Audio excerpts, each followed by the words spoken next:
আমার দাদাজান রহমাতুল্লাহ আলাইহি একদিন বয়ান করতে করতে হঠাৎ বইলা ফেললো, ওরে দুনিয়ার মানুষ, তোমরা আমাদের কথা শুনলা না, কিন্তু গরুকে যদি বলি গরু আমাদের কথা শুনবে।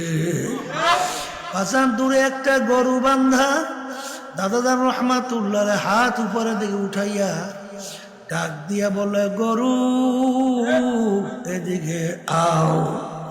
ডাকের সঙ্গে সঙ্গে গরু তার রশি ছিঁড়া দৌড় দিয়ে আসে দাদাজানের সামনে এসে।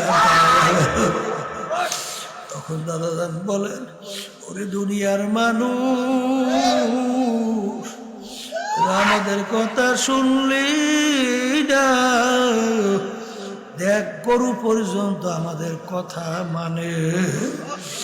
এ দুনিয়াদার